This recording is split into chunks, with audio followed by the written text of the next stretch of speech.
If you are what you eat, your sleep might be too. There's a deep connection between diet and the quality of restful nights that you experience. Joining us today in Wellness Wednesday, sponsored by Advent Health, is Dr. Michelle Moore, a board-certified surgeon at Advent Health, specializing in bariatric surgery. So welcome to the show. Thank you, Janelle. It's good to be here. Yeah, so we're going to talk about how your diet, what you eat, affects your sleep. So what is that connection there? Right. I bet you your audience is thinking, how's the surgeon do with wellness and sleep and all this stuff? But we've been in that space for a long time, helping people get to their destination in their health journey. So you're absolutely right about food. It affects the way we sleep. It affects how we use our calories.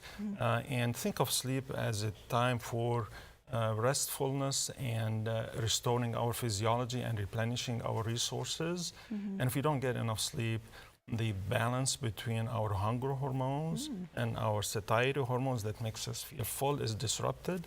And it puts a lot of stress and inflammation in the body, so it's easier not to eat right. It's easier to keep weight on and not lose it. So it's all interconnected. Absolutely. Yeah, absolutely. So let's talk about something like caffeine. That seems kind of obvious. If you drink caffeine before you try to go to bed, you might not sleep as well. Is it that simple? Absolutely. It's kind of like that, right?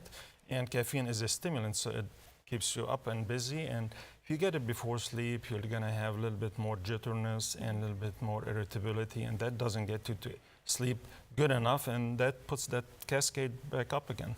Yeah, and I think people don't realize that it's not just drinking caffeine right before you go to bed, but even like earlier in the day, it can affect your sleep. Yeah, it lasts for a long time. And be mindful of energy drinks. They have a lot of caffeine, and you think this is just another soda, but truly it affects your sleep and your health. Yeah. Well, let's talk a little bit about acid reflux and how can something like that affect our sleep? Yeah, absolutely. It has to do with food and other things, but acid reflux is when acid comes up the food pipe, and people don't sleep well. They move around just because that comes up, and they need to get a little bit rest.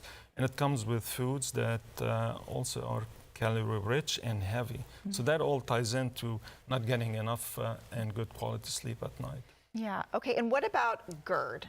Is that something we need to keep under control? Tell us a little bit about that. Absolutely. It's the acid that comes up the food pipe, and we talked about relationship to kinds of food, eating late at night, but also weight.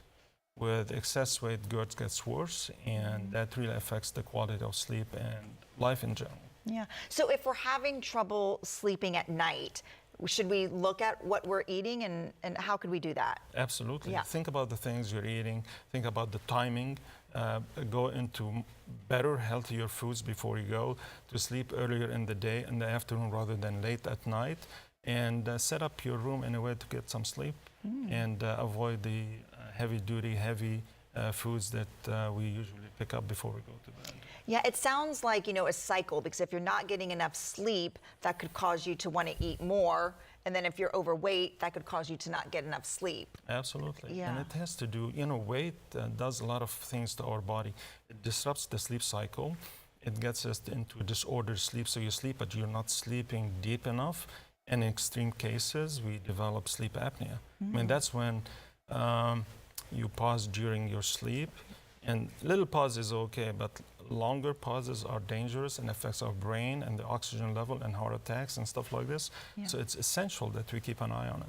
Yeah, so if we're having trouble sleeping, maybe the first thing we should do is kind of keep a log maybe of what we're eating and try to cut down on some of that high-fat foods. Absolutely. Yeah. High calorie, high fat. Watch what you're eating, smaller rather than larger meals before you go to bed. Yeah. And be mindful of it. I mean, we put effort into doing so.